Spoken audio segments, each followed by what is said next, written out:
সেখানে কিন্তু এরকমের বড় বড় সুপারি গাছটি দিয়ে তারপর কিন্তু সেখান থেকে সেখানে কিন্তু করে সেখানে যাওয়ার জন্য রাস্তা বানিয়ে নেয়। তাই এই গাছটি কিন্তু অনেক শক্ত হয়, ভেঙে যায় না।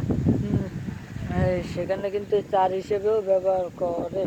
তাই আমাদের উচিত এটা বিভিন্ন প্রকার করে করা, যে কাজে লাগে সেই কাজেই ব্যবহার করা। কারণ এর গাছটি অযথা তো ফেলে দিলে চলবে না, কারণ এটা আমাদের কাজে আসে এবং কাজে লাগে। তাই এই গাছটি দিয়ে আমরা অনেক কাজ করতে পারি, অনেক কাজেই আসে।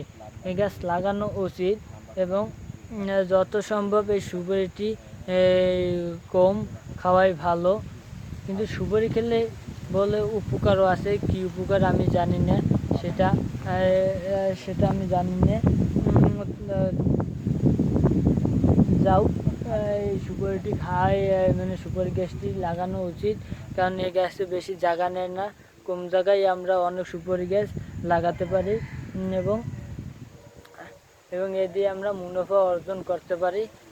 তাই এই গাছ দিয়ে আমাদের বেশি ক্ষতি হয় না।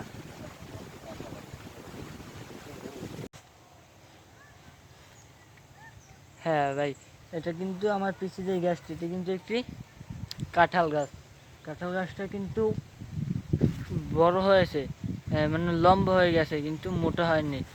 কাঁঠাল গাছটা কিন্তু এখনো চারা বললেই চলে, কারণ কাঁঠাল গাছ তো অনেক বড়ই হয়, অনেক রকমের হয়, অনেক রকম কাঁঠাল গাছে অনেক রকম কাঁঠাল হয়।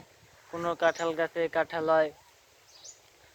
হয় বড়, কোনো কাঁঠাল হয় বড়, কোনো কাঁঠাল হয় ছোট, কোনো কাঁঠাল হয় লম্বা, কোনোটা হয় মোটা, কোনোটা গোল্লা হয় শক্ত, কোনোটা হয় নরম, আবার কোনো কাঁঠাল হয় এই সাদা, কোনো কাঁঠাল হয় গোলাপি, অনেক রকমের হয়। কোনো কাঁঠাল খেতে মিষ্টি লাগে, কোনো কাঁঠাল খেতে আবার পানি লাগে।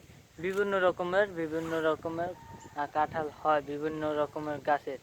হ্যাঁ, কাঁঠাল গাছটা কিন্তু আঠি দিয়ে তারপর লাগানো হয়। কাঁঠালের আঠি দিয়ে কিন্তু গাছটি লাগানো হয়। কাঁঠালের আঠি কিন্তু শুকিয়ে গেলে, তাপমাত্রা কমে গেলে তারপর কিন্তু সেটা যদি পানিতে ভিজিত হয়, তাহলে কিন্তু সেটা দিয়ে গাছ ছাড়ে। তারপর সেই অনেক আঠি দেখা যায় কাঁঠালের ভিতর থেকেই গাছ হয়।